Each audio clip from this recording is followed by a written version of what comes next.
I was the one going to the pharmacy getting it for her. And I remember thinking, like, I got 90 Lord Tap 10s right here.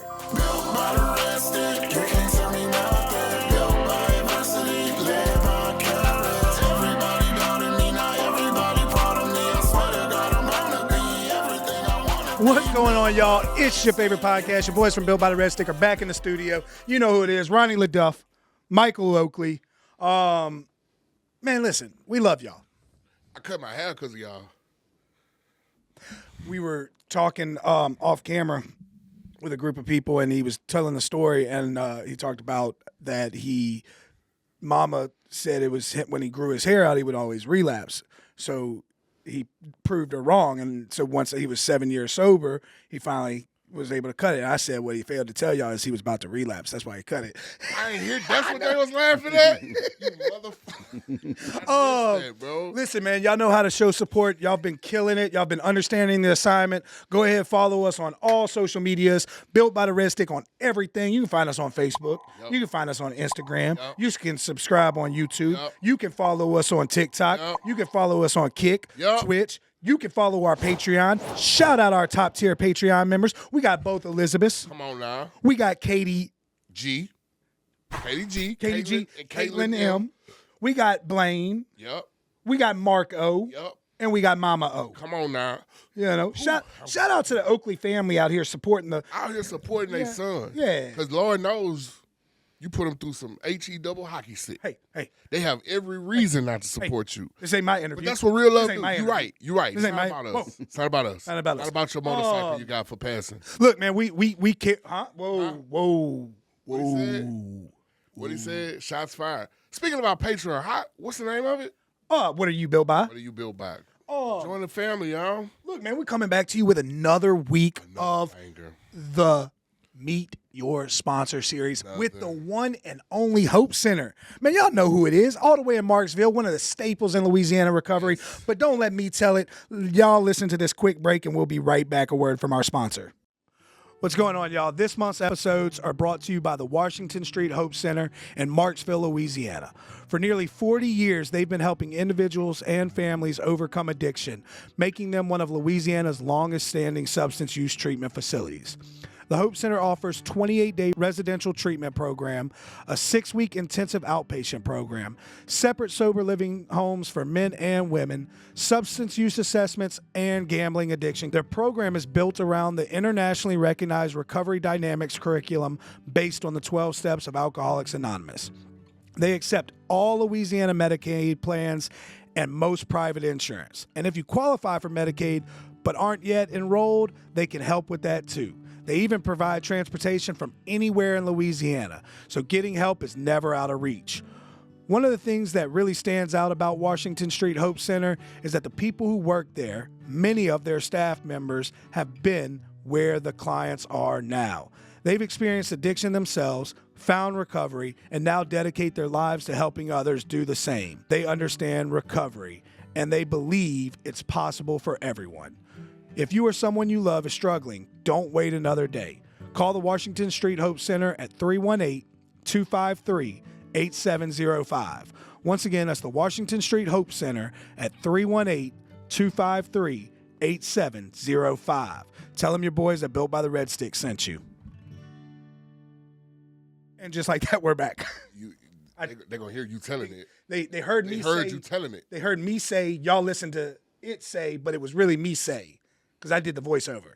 Because I got a good radio voice. You do. Raspy. You do. I do. You do for real? He does, yeah. So look, I'll tell you a story real quick before we get into everything. So when I was in the height of my addiction, I walked into this gas station. And I was gone, dude. And so I get my cigarettes and all my little things at the gas station. I pay for it. I'm talking to the guy, the cashier. He said, man, anybody ever tell you got a voice for radio? I took it as an insult. I was ready to fight him. Well, he didn't say you had the face for radio. I know. That would have been the insult. That's where my mind went, but he said voice of, and I was like, what do you mean? I'm ugly? Anyway, we appreciate all y'all tuning in every week like y'all do. Yes. Just a reminder, man, if y'all want to come chat with us, we go live every Friday at 11 a.m. Central Standard Time. We can answer questions. Yep. We can talk you through a crisis. Yep. Not professionally, just as supportive. And lived experience. Yeah, lived experience. Yeah, we got Twitch for the YNs. Yeah. And the kick. Yep. We got Facebook for the old people. Old heads. We got YouTube for the ballers. Yes, Lord. Come on, man. We got TikTok for the in between. Yeah, you can follow us. You can't miss us. You cannot miss us. We ain't hard to find. We like taxes.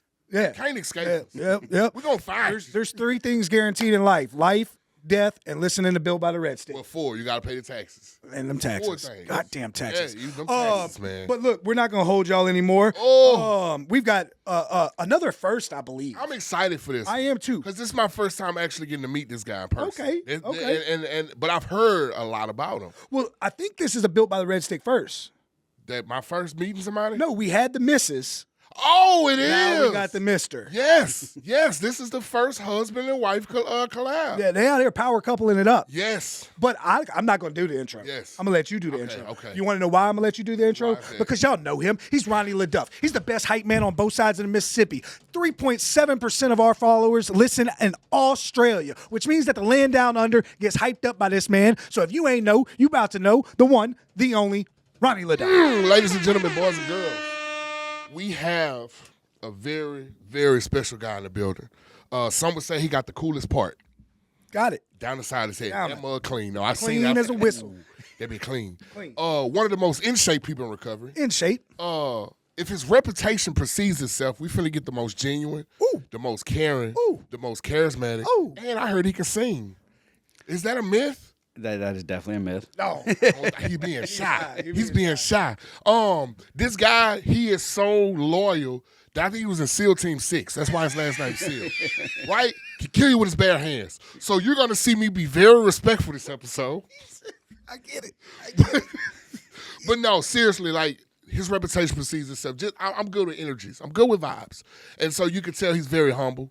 He love what he do. He believe in what he's doing. And guess what? If his wife picked him, then he gotta be everything his advertised. I'm trying to tell you. You know, and then I'm gonna let him say some stuff. I can't do it no justice like him. Ladies and gentlemen, all the way from Marksville, Louisiana, but he was born in Baton Rouge, Louisiana, then went to Marksville, Louisiana, as part of the Hope team. We have Mr. Darrin Seal in the Built by the Red Stick building. Let's give him a hand. Woo. Oh, welcome. Welcome. Thank y'all for having me. Yes. Man, I got hyped up ready for Me that too, one. dude. Ready to run I've through a wall. been watching some SEAL stuff too. That's why I was like, SEAL Team 6. Welcome aboard, man. We're glad you can make it. Before we get started, I know we had a great introduction from Mr. Ronnie, but go ahead, tell us who you are and what you do for the Hope Center, man. I'm Darrin Seal. I'm actually the Men's Center director. I actually went there for treatment back in June of 2020. Ended up staying there for sober living, and then things just happened. You know? Hope Center got a unique way of turning a rehab into a home. Yes, bro. That's what I was finna say. That's a good quote. Rehab in the home. They should pay me for that one. Tell them. Yeah. They listening right now. I promise. Chastity. I do want to share something with your hair thing. It reminded me. Okay. So this is a picture of me when I first went to treatment. If y'all want to look at it. Boy, he don't look the same. You want the turkey? What happened? How did it get so healthy? Y'all see that, ladies and gentlemen? Yeah. I'm sorry. Can I? Absolutely. That's why I brought it. But if you notice, What? the beard in the picture is just real like scraggly and ugly looking. So my niece would not let me grow my beard out for the longest time when I got sober because she thought that if my beard got long, that I was drinking again. So she wouldn't let me grow it out. So with your hair, So it was kind of the same thing when you said that. I get you, bro. I get you. So it took a lot of convincing for her to let me do this. And now it's however long years or however long years. 6 years now. 6 years? I can't get. This is 39 years. Oh no, I trim it also a little But bit. I do too. It just will not grow. Dude, you look so old in that picture. I said it without respect. And no, that's what a lot of people say. People say I look like it could be my dad. Yes, like you don't even look like the same person. absolutely. Your face Recovery don't look shake good the on same. you, my man. You flirting with him right now? He's married, bro. Hey, you know his wife. I know, but I've been striking out on the female team. So. Oh. I'm just playing. Y'all want the count to be no strikes and 2 balls, huh? So the men's director, Yeah. the men's director at the Hope Center, went out to treatment there. So let's start at the beginning, though, man. What was life like for you growing up? Nobody's really asked me that before, but life was good. Yeah. I had a very good upbringing, really close family. Me, my dad, my mom, and my brother. He was my half brother. We have different dads, same mom, but we grew up together. So He older or younger? he's older. And about so eight- you the only child. He the only child. And y'all came together. Yes, Okay. kind of. Yeah, for the most part. Yeah, Right. yeah. So growing up, I had a great childhood. Everything was fine. My dad did drink a lot growing up. He would like to go out. He was an electrician. He would come home from work almost every night, coming from the bar room, playing pool, drunk. I remember he used to lay on the bed and I had to take his boots off for him. That's how I know how to take boots off. You push the toe, pull the heel, I ain't even know. So he would go straight from work and just get it in. pretty much every day. Yeah. Find out later, I was young, of course, and find out later from my brother that he actually drank more than I even Realized knew at the about. time, Right, yeah. yeah. But then, so like I was a great student. My mom and dad were both real workaholics, so I did not miss a day of school, kindergarten through 8th grade. Damn. I had perfect attendance, kindergarten through 8th grade. All right, I have a little plaque That's that impressive. says it. Super impressive. But so like I was just that kind of kid. But then my dad got sick with leukemia when I was like 14, 13. He suffered with that for a couple years, and he ended up passing away when I was 15. Ooh. And that was a big moment in my life because, of course, my mom was a single mother. That's when my brother stepped up and became like a father figure because he was 8.5 years older than me. And so I just dealt with that for a little while, and I kind of started straying off the path in high school, because 8th grade I was Perfect attendance. like a perfect little kid.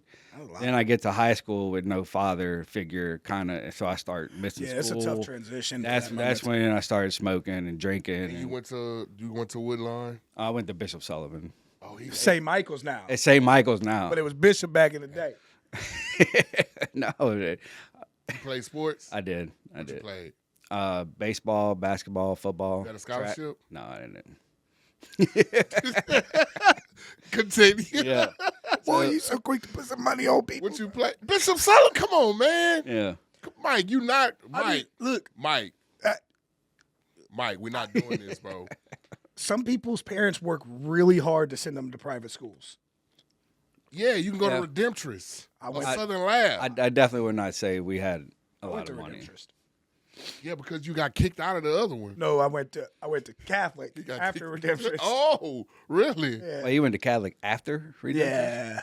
Normally it's Yeah, well, my whole family went to Catholic High. He went through a little phase where he'll say the N word, listen to Whoa. Lil Wayne songs and stuff like that. So he went to Redemptress first, so he wanted to fit in.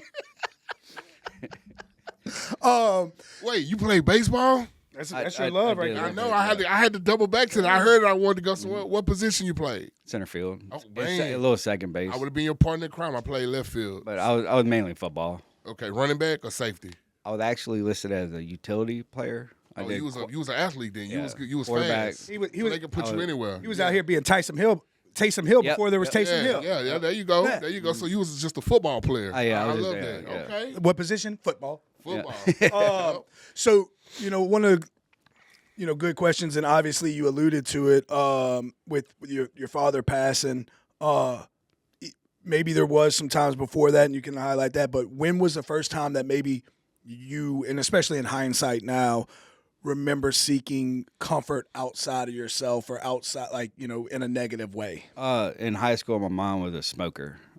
Smoked 2 packs a day. Okay. And I remember when I was a freshman, something like that, I started seeing people smoking and all that stuff, and so I would sneak cigarettes and go in the garage. And I remember, like it was yesterday, you take a couple of hits, and I would get A little that. lightheaded. I would get that lightheadedness, and that was the first thing I ever was like, whoa, I Absolutely. like this, And so I actually was doing it every night, And did you end up completing high school without getting into any trouble? Or Yeah. I mean, I got it. like Little small stuff. Like after a football game, me and some friends went and bashed in mailboxes, so I got arrested for that. But nothing major. That's federal if you do 10. Yeah, Don't yeah. ask me how I know.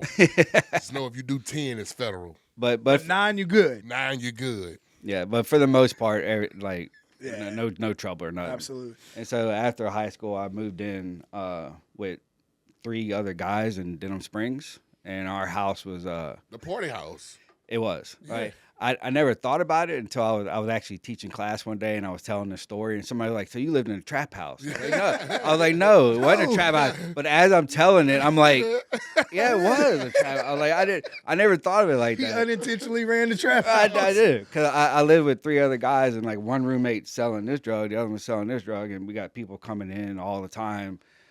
So our house was the party house. So on the weekends, I remember waking up like on Saturday morning, and you go in the kitchen, and there's like a big old stack of empty natural light cases Oh, yeah. from playing drinking games all night. And I remember asking myself, like, are we alcoholics, right?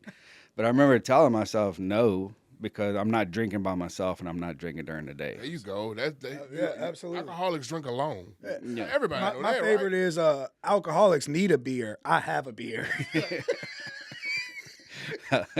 So I don't know if we touched on this yet, but before we move too much further, did your using increase after Dad died? Like That's you when it said, started. that's when it That's started. kinda when Okay, it I started. missed that. I'm sorry. Yeah. Okay. Because 14, 15 is 8th grade. Yeah, and yeah, then yeah. going in. Then going into high school, you started missing He school. passed about halfway through my freshman year in high school. And so, did you notice that? Okay, the thought of missing him went away when I drink and numb that, and so you began to drink to cope. No, I wouldn't say that. I think it was more just peer doing it because my friends and people were doing it around me. You know what I mean? And so to kind of foreshadow a little bit, you know, To what? huh? What is that? Foreshadow? Like project forward. Oh, okay. Could have just said to project. Go ahead. No show, man. I'm just here. Hey, I'm just the other guy, dude. Just the other guy on the show.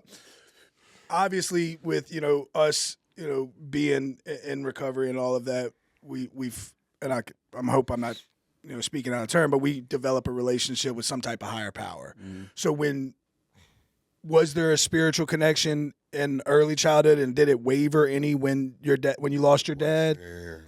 No, I mean I was raised Catholic. Okay. But no, I would never say I had a relationship with a higher power Okay. by any means growing up. Like I Yeah. just didn't. I went to church, and it was just Just because you had to. yeah. Yeah. It was just So no, there was nothing like that. Okay. I would have to say. So you move into Denham, you and your 2 buddies, y'all got the unintentional trap house. Are you in college or? Yes. Okay. yeah. So I was doing the college thing. Where'd you go? Kind of Southeastern. Southeastern. Okay. Little You went line to school up, for baby. nursing? No, they do have a good nurse They program. do. Huh? But a little fun fact: my first semester in college was in '98, and I finally just graduated in 2023. I seen that. Congratulations. I ain't know it was that long. It took me 25 years. But I did see you. Well, he was a super duper senior. Hey man, look, better late than never. Yeah, but never late is better. Yeah. No, He will kill you with his bare hands. I know. Let me stop. no, but that is when my drugging and drinking really Absolutely. took off. Absolutely. Of course, right. So as you're going through trying to do the college thing and partying, what's next? What So I got a kind of relationship with a girl, and it kind of went south, and then I dropped out of school, or I failed out of school. Wasn't making enough money, so I had to move back in with my mom, my single mom. So like a lot of things happened very fast. So she Bad stayed things. single after Dad died? Yeah, she never remarried. She a real one. Yeah. That's one of my worst fears, that I'm going to die and Kayla going to move on. That's why I said at my funeral, I'm going to tell everybody I had HIV, so they ain't going to want to touch her. That's one of my biggest fears. It's fucked up. It's funny, but it's fucked up. I'm going to have a... Can I cuss? Yeah. No, you can, but I told her that too. She was like, bro, that's messed up. dude? Yeah. Like, I had somebody read out that You're I was so HIV thrown off. positive. The things that go through your head that come out. I don't want to know about the things that go through that don't come out. You pretty much know all of them. They just come out. So you're in a relationship, go south. not making enough money, moved back in with moms. Dropped out of school, so like a lot of bad things like happened in a row. That's when I started really getting to the liquor, the Crown. Yeah. And then so I remember one day I was on Essen Lane in front of the Lady Lake Hospital, and I was driving around. It was a Wednesday, middle of the day, like 12 o'clock, and I come up to the red light, and I duck down, and I take a shot of Crown and chase it with Coke, and then I sit up, and I look this way to make sure the person didn't see me, and it was a lady. And no, it was a lady all dressed up going to work, and then I looked this way, and there was a man in a work truck going to work, and it hit me. I'm drinking by myself during the day, driving around aimlessly with no job.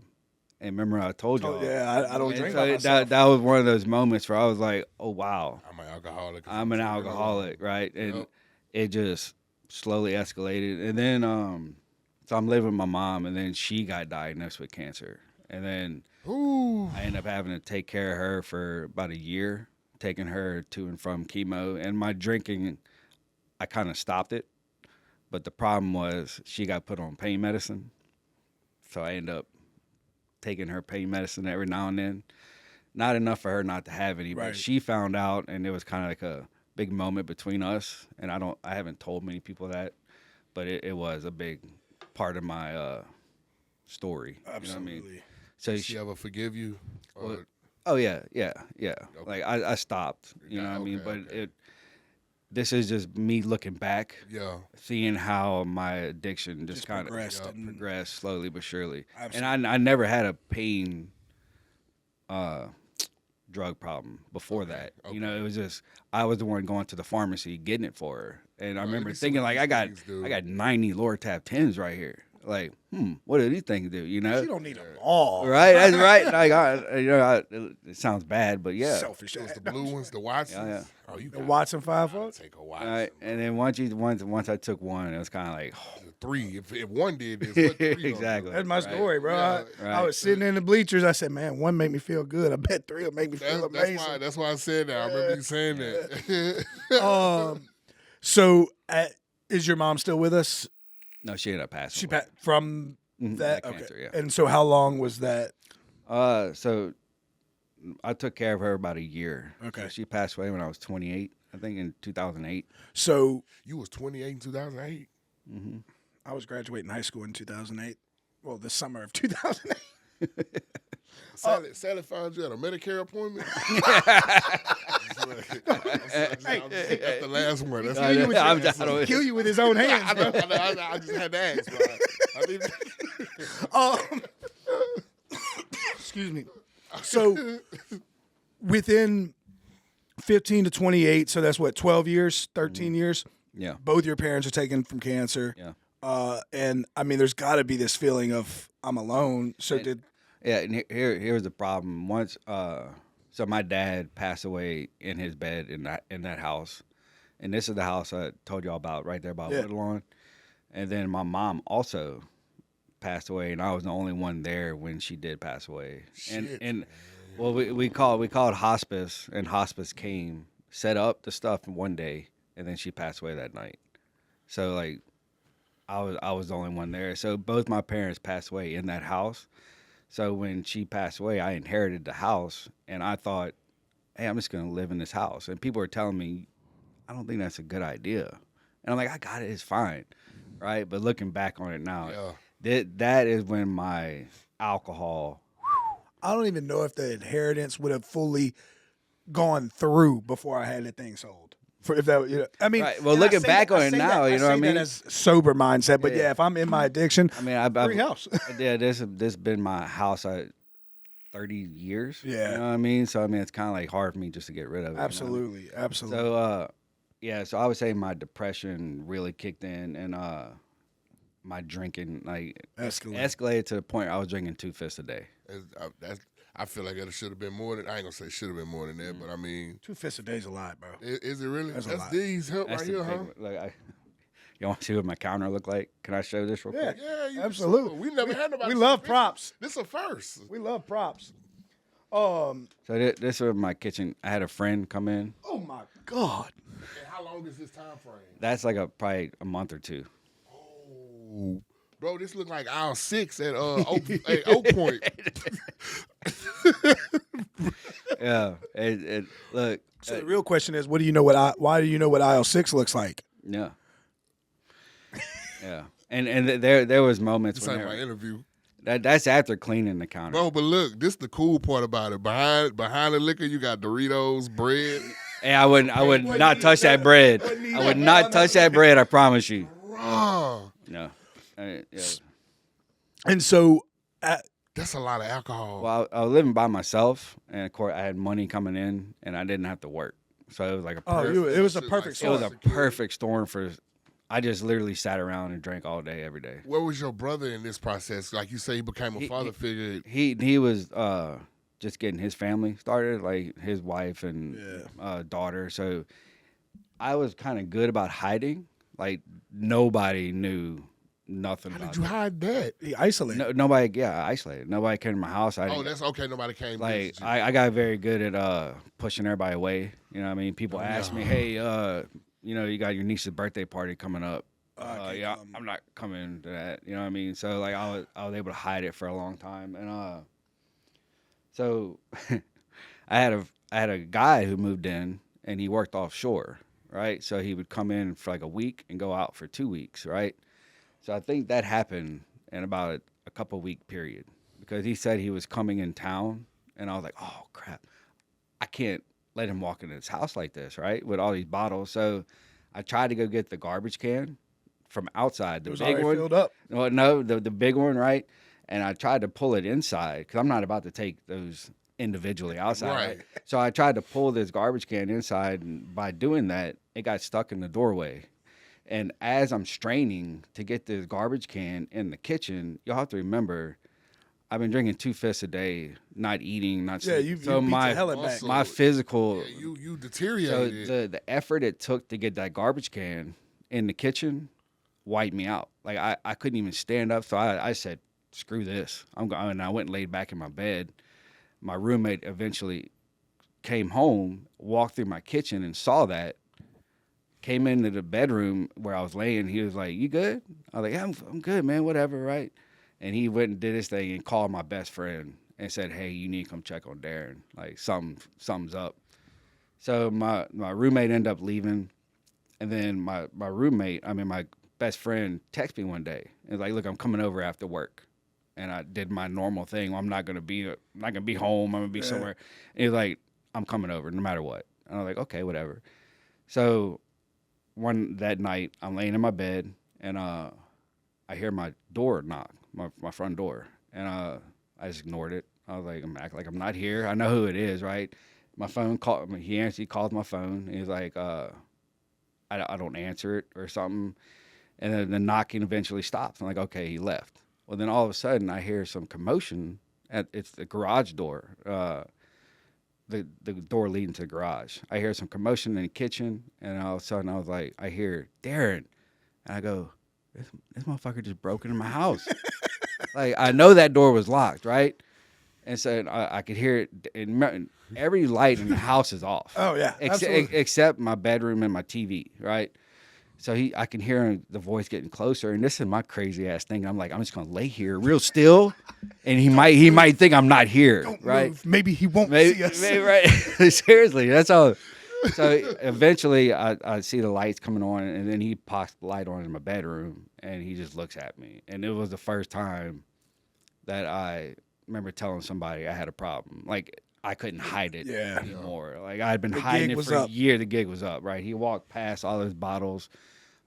Saw me, and he told me later, and he was like, Darrin, if your eyes were closed, he goes, I would have thought you were dead. Facts. Right? Facts. I was so yellow, and it was ridiculous. Right? And I mean, I can't imagine the house was in good order. I mean, the last thing I cared about in my addiction was cleaning. Oh, no, the house was ridiculous, right? So at least you had lights to cut on. Yeah, I had to watch TV, man. Yeah. You let the light bill go. It's a little positive in there. Did you go to treatment?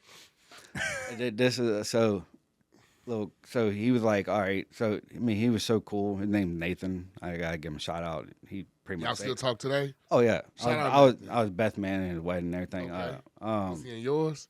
Yeah, well, absolutely. Oh, I thought I could start. You try to start some. No, definitely. So no, he was so cool about it, man. He came and sat on the bed and asked me like, "What's going on? What's happening?" Right, and then after a minute, he was like, "All right, come on, get up. Let's get you ready. We're going to the hospital." And I was like, "No, I told you I had a problem. I'm not ready to do nothing about it, right? I'm not going to the damn hospital." I thought I could get honest with you. Right. You'll cry, you'll leave me Our alone. rationale is amazing. It is, It's man. so Like, great. Yeah, obviously I got a problem. I'm not going to the fucking hospital. But so he was like, "All right, well, let's at least get out your bed." I think it was like a Monday, and he was like, "Let's go watch the football game on your couch." I was like, "All right, cool." So he literally had to help me from my bed to the couch. Like I couldn't even walk on my own, right? So we sit there and we're watching the game for a minute, and he were kind of chit chatting, and then he would kind of just, "All right, come on, you ready? Come on, go shave. Let's go. Come on, you going?" And I was like, "Nathan, I'm not going to the fucking hospital, man. I don't know what to tell you, right?" And so he would kind of forget about it for a minute, and we would watch the game, and then again he would do it again. "Come on, get up, bro. But you ain't got to shave. Just go change your clothes, whatever, and we're going." And then one time I was like, "Nathan, I'm not going to the hospital." And then he looked at me and said, "Darrin, I don't think you understand.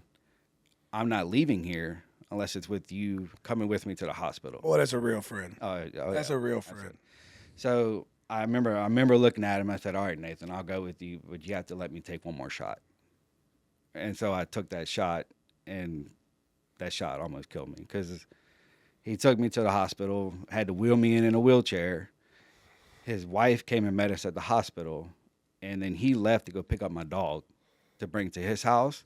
And as I'm sitting in the hospital bed in the emergency room, I'll never forget this moment. I know she won't either. His wife, Keisha, is standing at the end of the bed, right? And the nurse went to give me a pill for something, and she stuck it in my mouth. And all of a sudden, when I say everything just went, like I couldn't move, I couldn't blink, I couldn't think, and all of a sudden I just heard the doctors and the nurses, he's unresponsive, and they were jabbing their fingers to get the pill out of my mouth. Like I was dying, literally. And all I could do was I remember I was just staring at her in her eyes, and she told me later that it was probably one of the scariest moments in her life. And that happened twice from drinking. Complete squirrel moment, and this is terrible timing. Terrible. Yeah. You got to get on his fitness plan. Why are you breathing so hard over there? I'm breathing hard. I didn't. Well, I can't breathe on my nose. Oh, okay. Bro, now I'm embarrassed, bro, because now they gonna hear it. I didn't hear it.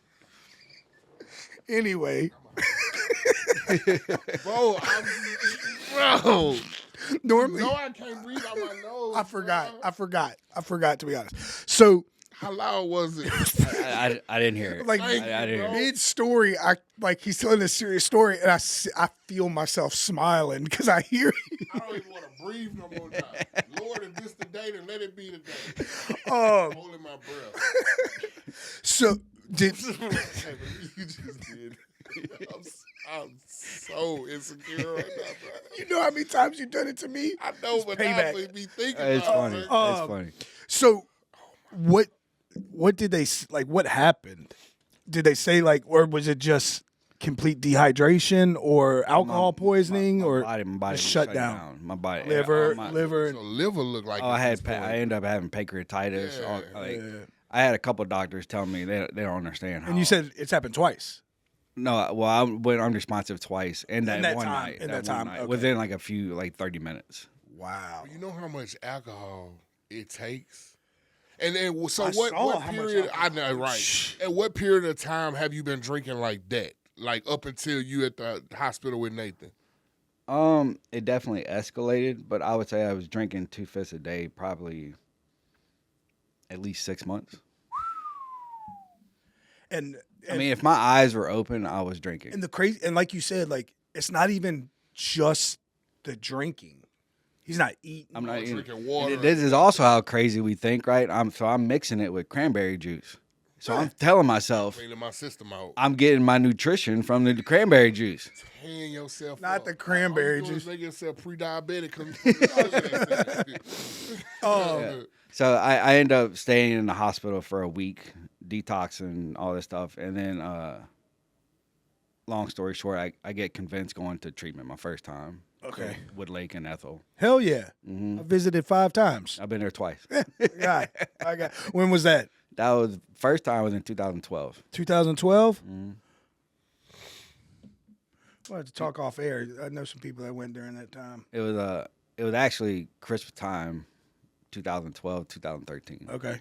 Yeah, I went for the first time April 18th, 2013. April. Oh, we just missed. Yeah. I graduated February Yeah. 2013. Dang. Yeah, because that was back when it was 60 to 90 days. Oh yeah, Yeah. I ended up saying 61 days. Yeah, I said 69. So you still had insurance at this point? I did not have insurance. They scholarshiped you. I didn't know that at Shout the out time. Will. I didn't know how any of it worked. cool as You know shit. what I mean? Like that actually bugged the hell out of me once I left. Because I thought me and my brother were talking, when are you going to get the bill for this place? I'm like, I don't know, man. I hope I never get it, right? Because I thought it was going to be like a lot of money. But apparently I never saw anything from it. So thank God for Wood Lake, you know what I mean? Shout out Randy, man. And over there. And so you get out of Wood Lake and I moved in with my brother, right? Obviously, I couldn't live by myself anymore, right? Ended up selling that house, and I stayed with my brother. And I got to give a big shout out to my brother, Todd Malbrew. He's probably... What's his last name? Malbrew. Okay. He's my biggest supporter. Like, without him, I don't even know if I would be here today. So I moved in with him and his wife and my 2 nieces, and ended up staying with them for a little while. And then ended up getting my own house. And I stayed sober for 6 years. Oh, okay. So you had some time. 10 days short of 6 years. Okay. How old is you at this point when you got out of Wood Lake? 33. Okay. was it like active or was it white knuckle? No. I had a. You were doing the thing. I had my home group was over there in Magnolia, in Central Magnolia. Yeah. I was going there religiously Wednesday, Friday nights. Well, man, I always love like the way these conversations go because I don't honestly think that we've ever had somebody with significant time that went back out. So like, Yep, that's real. It's the first. what did that look like? What do you attribute it to? Complacency. Absolutely, yeah. The number one answer. You know, Working too many jobs. No, I wasn't working too many You jobs. keep telling me I'm gonna die because I work too much. no, You do work too much. No, Not you. That was a shot I was at actually somebody else. You I was didn't actually tell me working at a tech at the Serenity Center right there. that. So you local through and through. Oh yeah. No, He like, built by the Red Stick. Like- no, I Stick was in Baton Rouge till I went to treatment Okay. at the Hope Center when I was 40. So I've been in Baton Rouge for 40 years. And so Shit. you said like 32 at that Wood Lake time, 33 at that Wood Lake time. And so I had so 33 I got sober for the first time.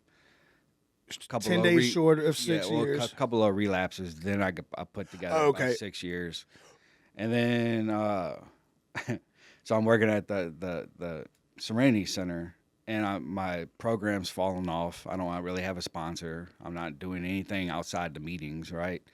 And then I get involved into another relationship that I should not have been in. Damn women. Right? I'm just playing. No, it really. You allowed to talk about your ex relationships? Huh?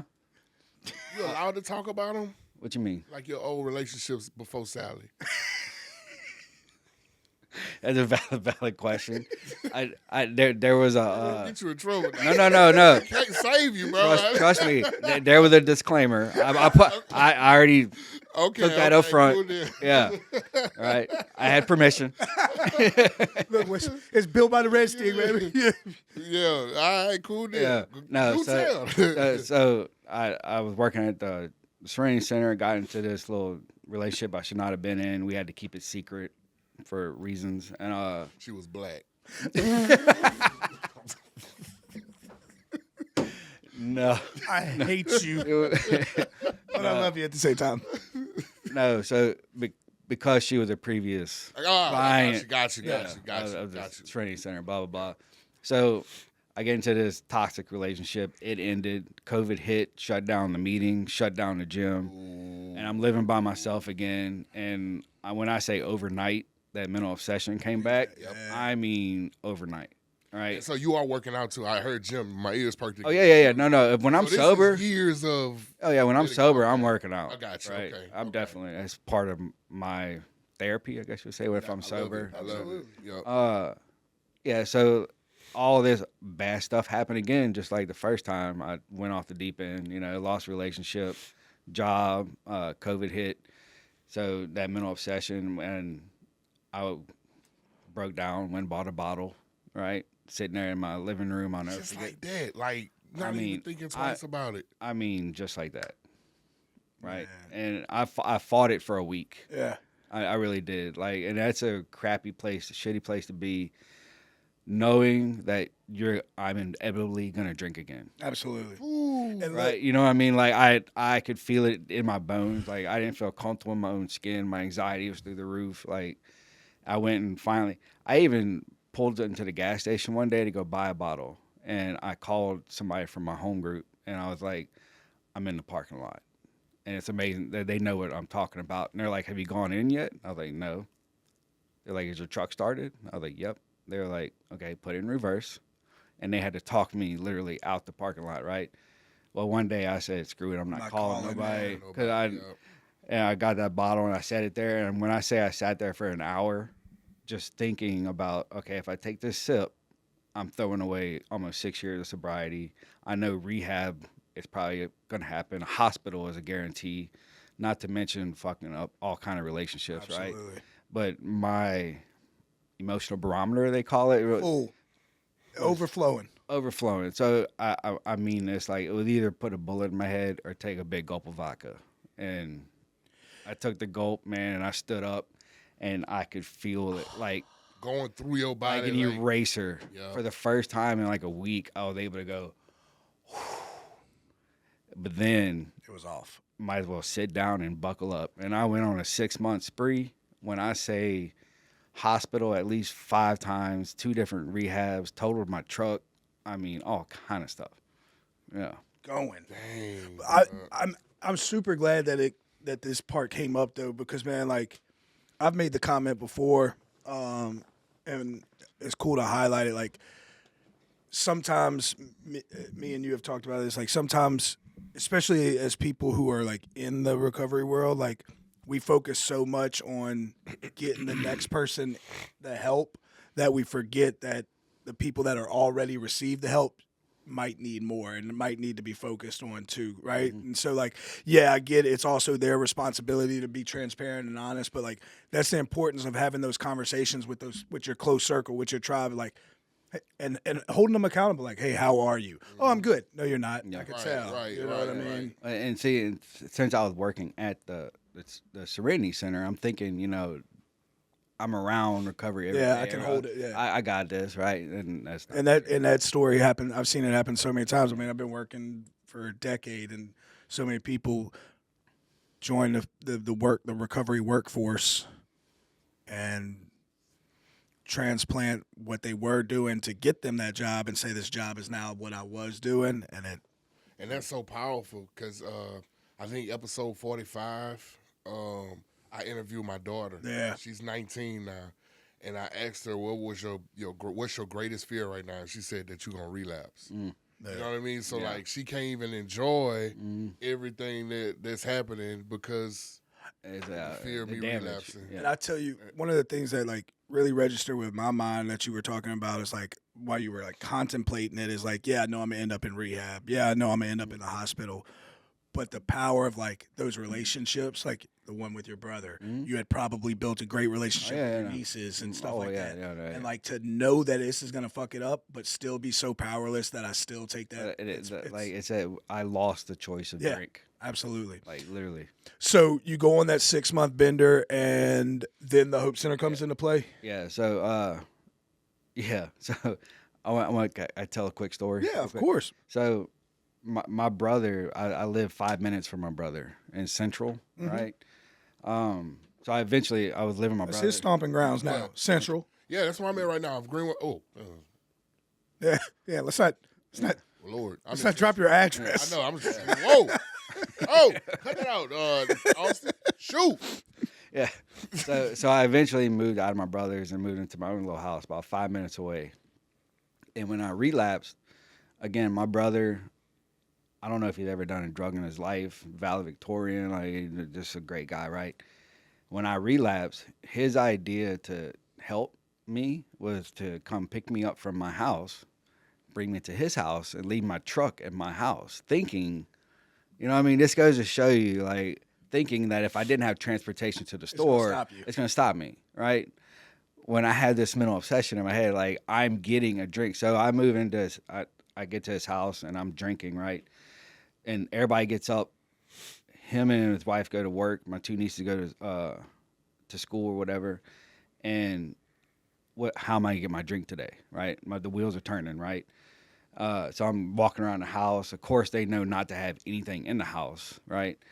So I'm looking around and walking everywhere, and then all of a sudden I see these bikes outside, right? And I'm like, oh, I know they got a little store about 2 miles away, right? Mind you, I've been drinking 2 fifths a day for a couple months now. So So you back to the 2 fifths? Oh yeah, no, when I picked that bottle up and I relapsed, I went straight back to 2 fifths a day.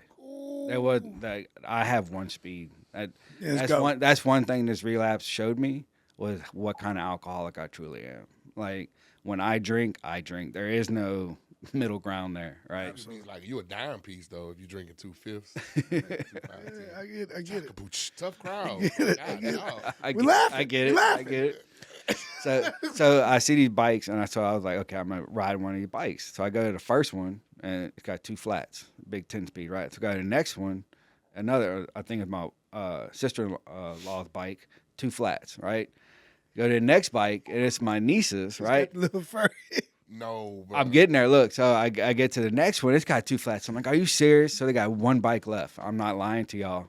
My little 7-year-old niece's bike with the streamers on it, it's got air in the tires. So guess what?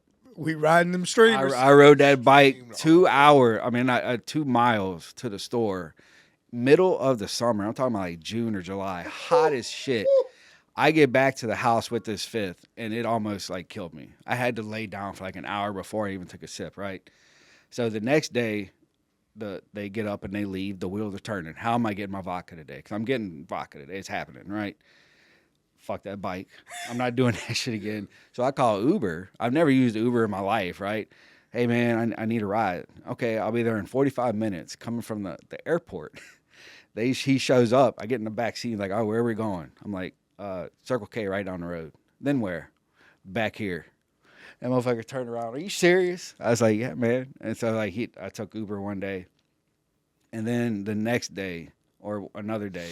And look, this whole time, every time my brother would come home from work, he would find it amusing because his first question he would look at me, and I couldn't hide being drunk. He knew. He would look at me, he'd go, how? Like, how'd you do it? Like, how'd you get it, right?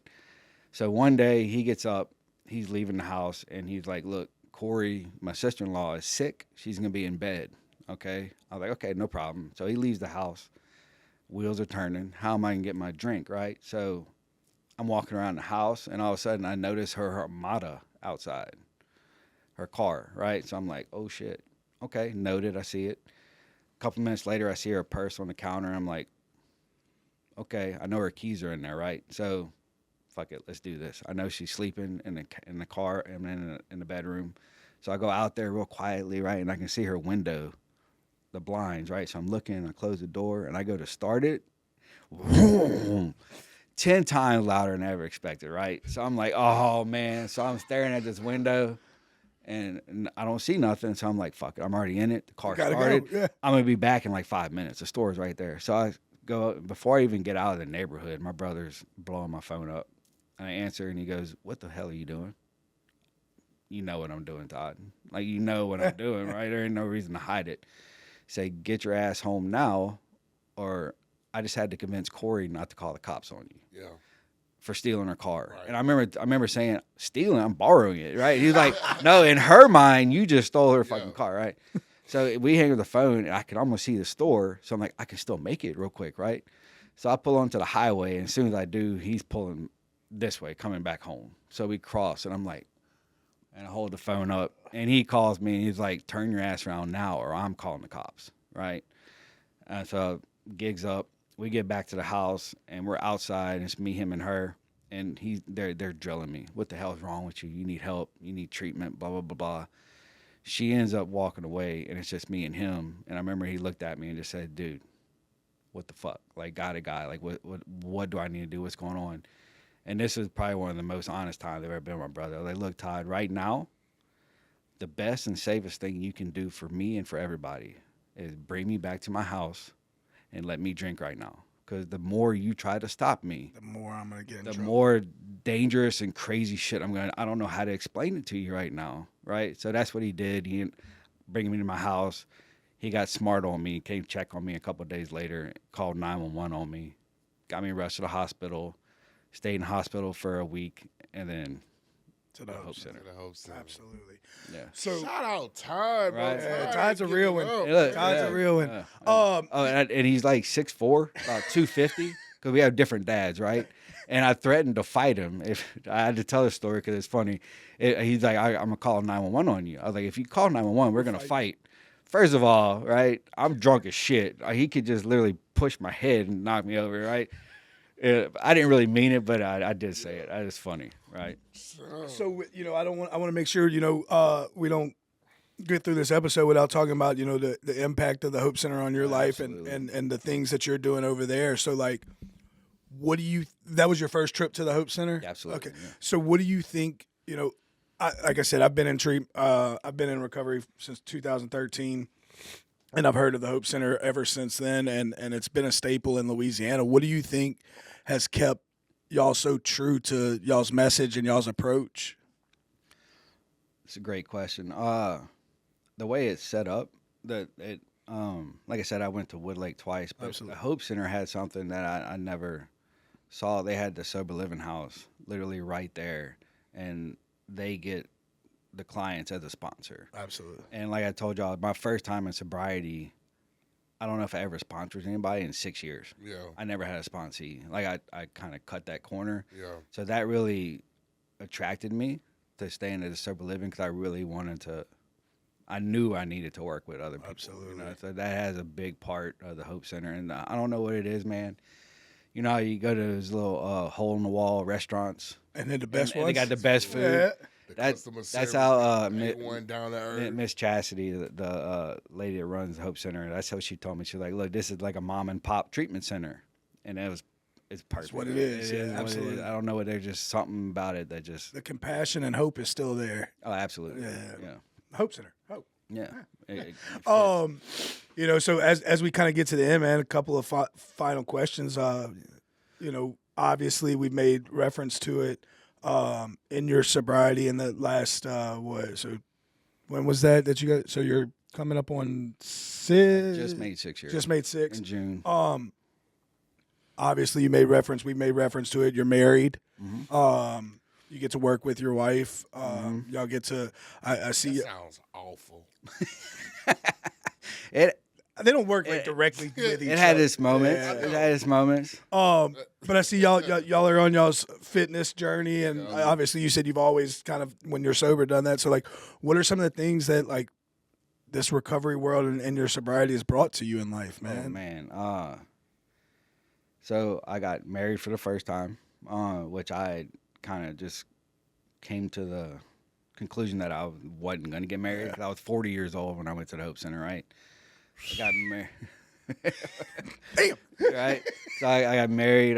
Me and a good friend of mine that I work with, TJ. That's my dude. Shout out TJ. I Yeah. thought he was coming. I did too. That's All my right. guy, bro. But we took a trip to Grand Canyon. Saw that for the first that's time. awesome. It was a great trip. We went to New York, where New York. yeah. So I was able to ask her to marry me in front of Saks. How do you say it? Fifth Saks Avenue. Fifth? We were on the road between that and Saks on Fifth Avenue. Yeah. and the Rockefeller Center Christmas tree. That's where I on a horse-drawn carriage. That's where I asked her to marry me. You bougie. You just showed me up in front of my wife. No, I told her, you got 90 days to plan this wedding. We getting married. and then we went on our honeymoon to Rome and Greece. No, for So, I can ask that out. Y'all got passports? yep. Help me. We were talking out there. I need a passport. Okay, My yeah, background. yeah. It didn't take. Yeah, you got.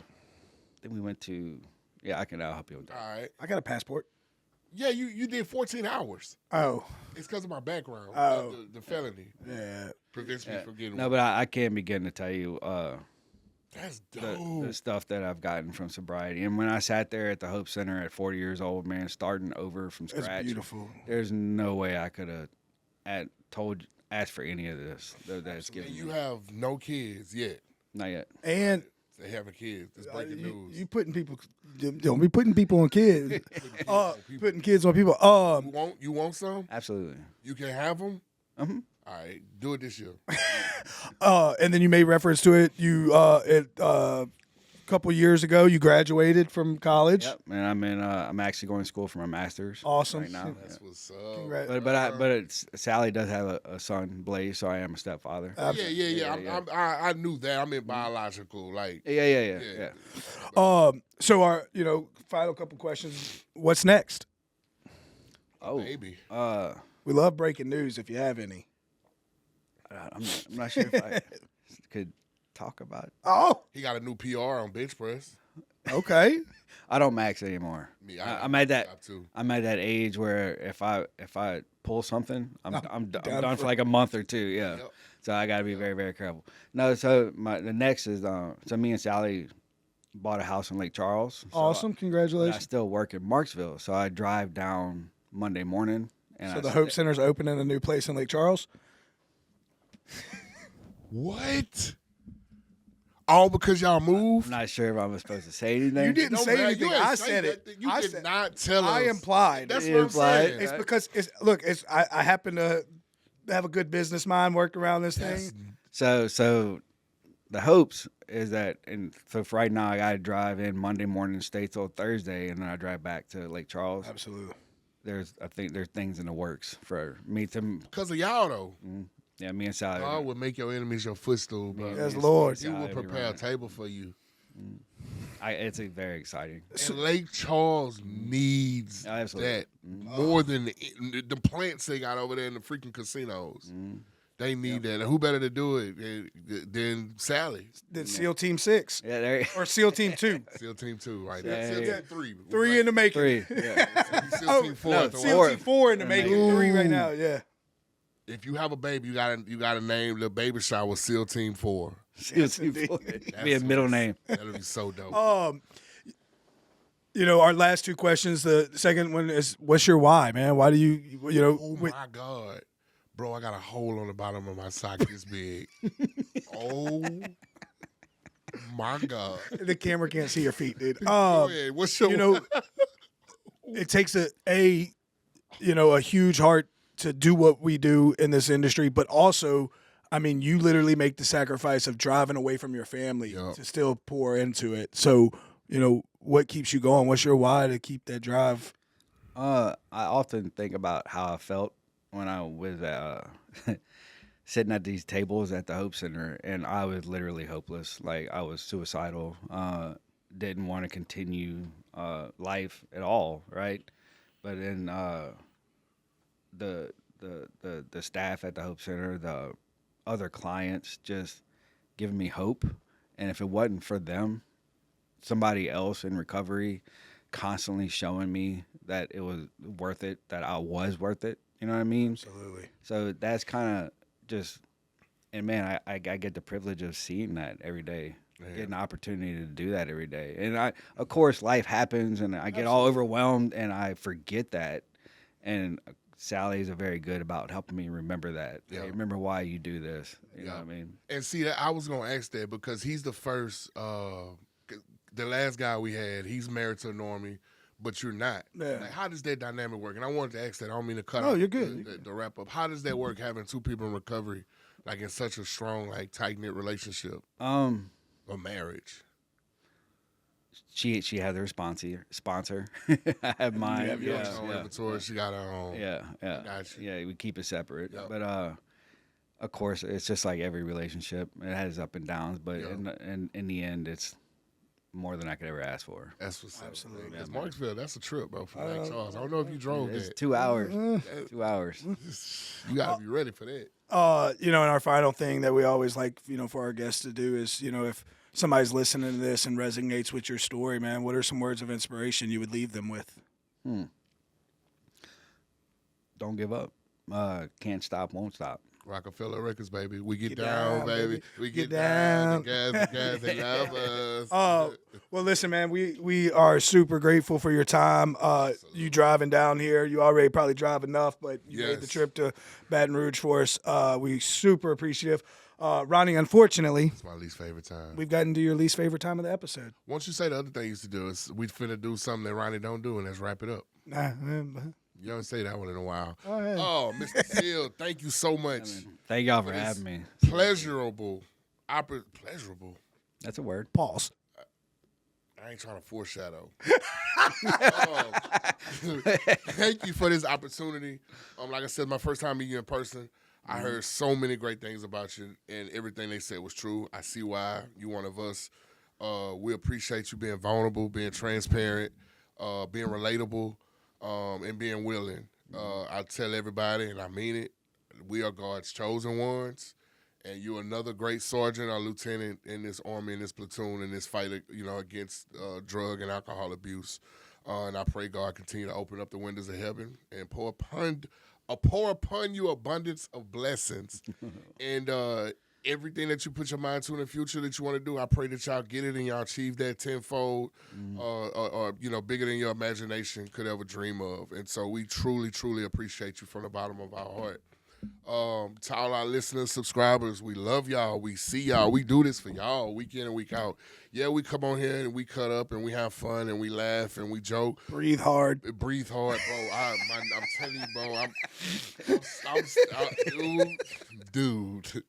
But we like to keep the main thing, and that's helping y'all. If we can help that one person get on the other side and see how beautiful life is, then we'll hear God say, good job, faithful servant, job well done. And we just want to continue to fulfill our purpose and our passion, and that's to help people that's suffering like we once were. You can reach us on all platforms, Facebook, Twitch, Kick, TikTok, Instagram, YouTube, all Built by the Red Stick. You can leave us a message on builtbytheredstick.com. You can send a guest request form or fill out a guest request form at our email, as well as on our website, builtbytheredstick@gmail.com. Man, we love y'all so much. We do this for y'all week in and week out. We real people with real issues that really want to help you find a solution. Mr. Darrin, how can they reach you if they, related to your story, wanted to, sponsor, mentor? I'm on Facebook. Darrin Seal, that's Darrin Seal. Darrinseal. Darrinseal on Facebook. Reach out to him if you heard something in his story that touched you, or if you have a loved one that you can relate to his story. Reach out to him, send him a message. Until then, we'll be back at the same time, at the same place, with the same producer. Built by the Red Stick, built by adversity, led by courage. We love y'all. I see you.